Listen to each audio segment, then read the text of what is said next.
was 23 years old, always been drawn to the stories of far-off places, a passion I channeled into my travel blog.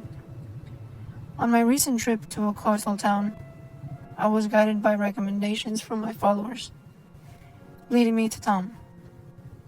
His Instagram boasted dreamy snapshots of hidden spots and mesmerizing sunsets. The morning we met, Tom greeted me with a friendly smile in the town square. Our first stop was a viewpoint that overlooked the vast ocean, the kind of scene I had seen on his feed and couldn't wait to capture myself. But as the hours passed, an unsettling pattern emerged. Every picturesque location was oddly close to somewhere darker. A vibrant mural was next to an abandoned building with shattered windows. A cozy cafe was down an alley where people shot us wary, watchful looks. The beautiful beach had a dock nearby where men disappeared and exchanged mysterious packages.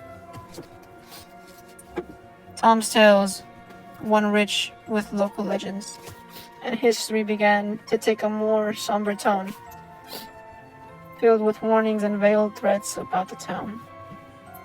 You know, this town isn't kind to outsiders who ask too many questions. He once remarked. I left it off, attributing it to his flair for drama. But my unease grew, especially when Tom began to take hushed phone calls, his eyes constantly scanning our surroundings. My alarm peaked at a cliffside viewpoint when two intimidating men approached. Is she the one? One rasped, nodding towards me. All the strange events of the day clicked together in a horrifying realization. Was I being set up? Was I in danger? I had to act. Tom! I demanded. Who are those men? Why did you bring me here? He hesitated, then confessed. I used to be involved with them, in things I wish I could forget. They think you're here to expose the town's dark side. Thinking on my feet, I began a live stream, letting my followers and my location and the day's eerie occurrences. The presence of a live audience made the two men retreat. Tom apologized, admitting he hadn't expected things to spiral this way. I decided to cut the visit short, but not before letting my followers know about the town's obscured reality.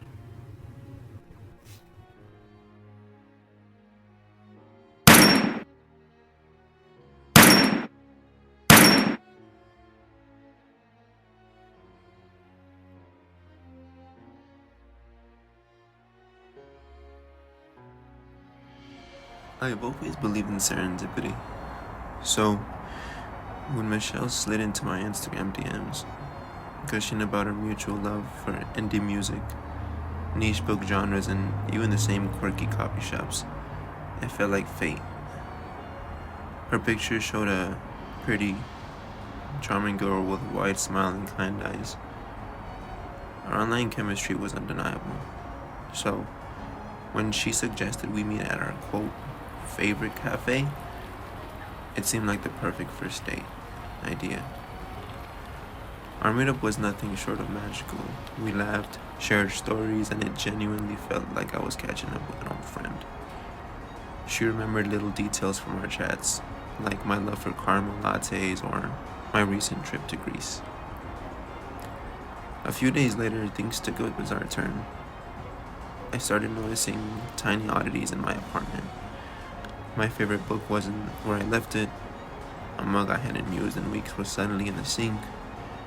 It was easy to brush off at first. After all, life can be chaotic. But then one evening after Michelle left, I found a necklace I hadn't worn in months lying on my bed. Panic set in. I was sure I hadn't misplaced it. I started checking my apartment, and to my horror, I discovered small cameras, literally hidden between and behind picture frames and beneath furniture.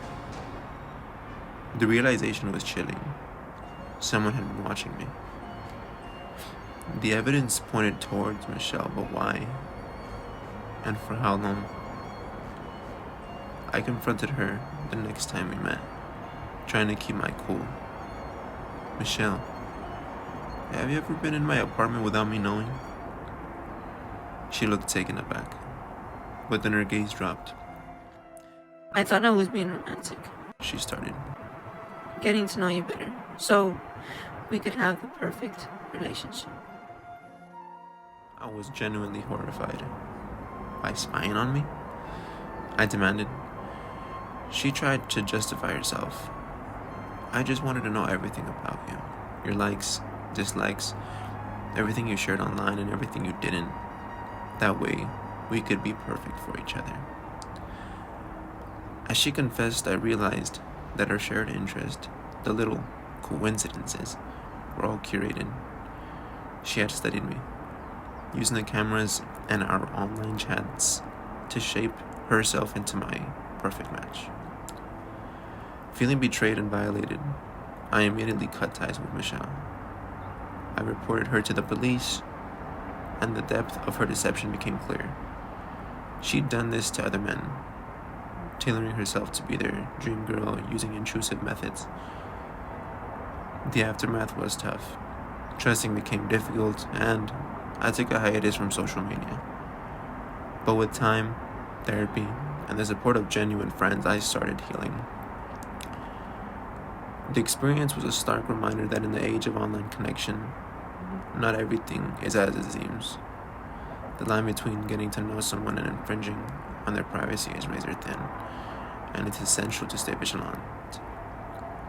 In the end, while Michelle tried to be the perfect stranger tailored for me, she inadvertently revealed herself as a nightmare I never forget.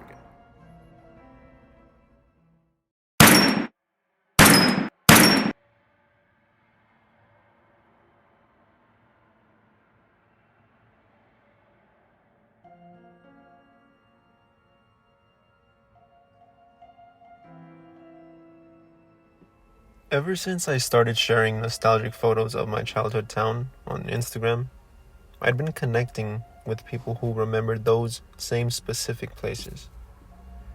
One in particular, Jenna, seemed to have been everywhere I had.